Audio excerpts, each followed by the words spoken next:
Well, good morning, friends. It is Link, the Gulf Coast Gardener. Today is Thursday, August the 10th, and it is hot. It is windy, as you can no doubt hear, and a lot of the vegetables are burned up and struggling, but I do have some plants that are still hanging in there, and let's take a look. So over here on the left, you can see I've got more of those Mexican oleanders. This guy makes a fantastic container plant. As you can see, it grows really fast. This was in a quart just a couple of months ago. Give it some place to grow, a nice big container, put it in the ground, and it will really take off. And it's already starting to flower. Now you can see it's really wind blown just from the high winds we've been having. But there's some of the flowers. So it loves this container. You do just got to keep it watered. Now, some other things that are doing quite well are, check out this star jasmine. It is just going crazy. I've got 5 or 6 of them planted, and they don't mind the heat at all. They're actually thriving. I need to kind of cut some of these back. It's overwhelming, this bird of paradise down there, so I need to give that bird of paradise some room. But the star jasmine does great in the heat. This is a plant that flowers in April and early spring. And gosh, if you look close, I've even got some weeds, some grass that's growing all the way up through there. My goodness, I gotta get that guy weeded. Over here, these are blue Daze. This is a ground cover. It's a ground cover type of morning glory. It's doing really well as well. Now I've got this on the east side of the house, so it gets morning sun and it gets afternoon shade. That seems to be a perfect combination. It's been flowering all summer, just like this. Another of the star jasmine. Here's some volunteers. Now there's some weeds down there as well, but these are borage. I did some videos earlier in the spring. I had some beautiful borage plants, and I put some over on this side of the house as well. They did pretty well, but they self-seeded readily, and they've been kind of burning up in the summer heat, but check it out. Here's some that are flowering. They're doing quite well, so I just let these volunteers go. They don't really care for the high heat, but they're doing okay on the east side of the house. And this is my masterwork. This is 2 melon plants, if you can believe it. These are Charente melons, and I put these over on the east side as well as another experiment to see how late into the summer I could continue to grow melons, because they tend to burn up when they're in afternoon sun, when it's super hot like it is right now. Check it out. These are the largest Charente I've ever grown. Look how big this one is. That one's huge. I've got an even bigger one back here. These are just monstrous. It's almost as if these plants crossed with something like a pumpkin or a watermelon, but I know that's not the case because I don't grow those around here. So these are just really large Charente. I guess we'll find out in another couple of weeks when they ripen up. And don't forget to put a piece of bamboo at the base where your plant goes into the ground, so you know exactly where to water it. I've got a piece of bamboo there, and I've got another one over there. You just can't see it because it's covered with leaves, but it's right over there somewhere. And you just drop your hose down right at the base of the plant, so you're not spraying these leaves with water. It's better to water just at the base of the plant. But gosh, here we are in the hottest part of the summer. 20 days of 90-degree temperatures, 30 days, 40 days, I don't know how many. It's been hot for a long time, and these melons are doing really well. Here's a cute little guy. This is a bleeding heart plant. It's supposed to flower in the spring. I got that at a plant swap. It likes that spot though. Looks really nice. That's some of the victims of the summer heat. These are tomato plants that I pulled up recently. Got some other container plants that are doing good. That's one of those split leaf philodendrons. I repotted that recently. And I had to move some of my herbs over to the east side of the house as well. You can see this oregano is really struggling. This will burn up in the afternoon sun. So I put it on the east side of the house. It just uses up so much water. It just needs a bigger pot. Yeah, that parsley's done for, as you can see. Rosemary doesn't mind.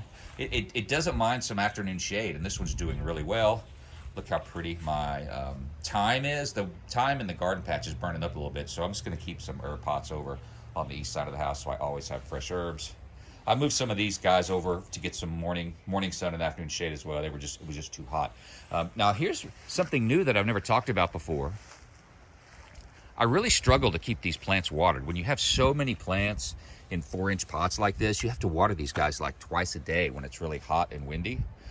So I figured out, I saw a couple of people doing this online, and it's really simple. Basically, I have a few of these kiddie pools, and I just put a couple of inches of water in the bottom. You can water the plants. Any plants, when you water the plants, you don't lose any water. It doesn't just pour into the ground. It gets caught in the pool. And then any of the excess, it just waters from below, and it's working really well. I only have to water these plants like once a week now. Twice a week maybe.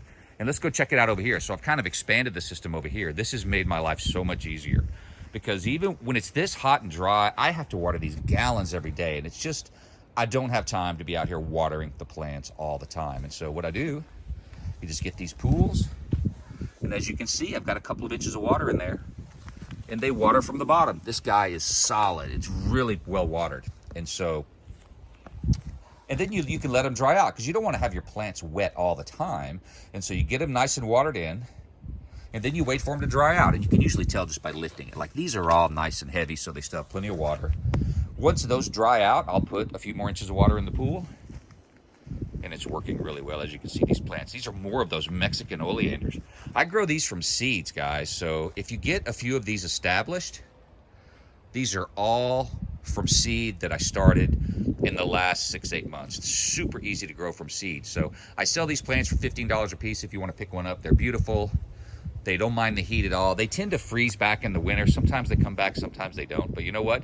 Once they start producing seed, who cares? You're going to have a ton of your own plants. You can see these guys are doing really well in the pool as well. And then here's some of the victims of the summer heat. I pulled up all my tomato plants, all except one, a few days ago, and I'm letting them dry out before I don't know, burn them, do something with them. I'm not sure. The basil's doing okay. This is one of the last things I planted this summer. This is Petra purple basil, and as you know, basil doesn't mind the heat at all. This is just beautiful. This is my favorite variety of basil. I love to grow basil. This Petra purple is absolutely beautiful. And check these guys out. These are Datil peppers. Incredible. It's like a Christmas tree of peppers over here, just loaded with orange peppers. I cut a giant bag of these just 2 days ago, and these plants are just loaded. I've got a total of 10 pepper plants, and they're just beautiful. They make amazing salsa. They're really hot. They're habanero hot, so they're quite hot, but they're very tasty and fruity and delicious, and just loaded with peppers. You do have to keep them watered. All of these peppers, all of this foliage and these big plants, they need a lot of water. So I water these every other day at least. But gosh, the rewards of all of those peppers. So things are doing really well. You know, as much as can be expected with no rain. Here is, this is a ground cover. I had 2 big tomatoes in here. I got a ton of tomatoes off these plants, but I cut them back recently.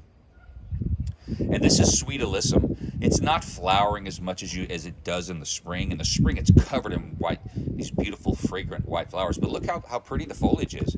This is full afternoon sun. It feels really delicate, this plant. You would think that it looks delicate, let's say, but when you feel it, it's just a little bit rough. So it's a pretty tough plant. It doesn't mind the full afternoon sun. A great ground cover. If you're looking just to keep your ground covered, you can't go wrong with Sweet Alyssum, and it really is flowering beautifully now. This is a bit of a disaster over here. These are some late peppers I put in. These are more of those Ausilio peppers, and the screens, the plastic shields help keep the wind off of it, which is a big challenge for peppers. But I had some tomato hornworms that got in here and just wiped these guys out, as you can see. I mean, just ate them from top to bottom. I have really I've got 3 plants that are still doing okay. One of them is especially healthy. If I can nurse this guy through the hot heat of the summer, I'll get some peppers this fall. So some other things that are doing okay in the heat.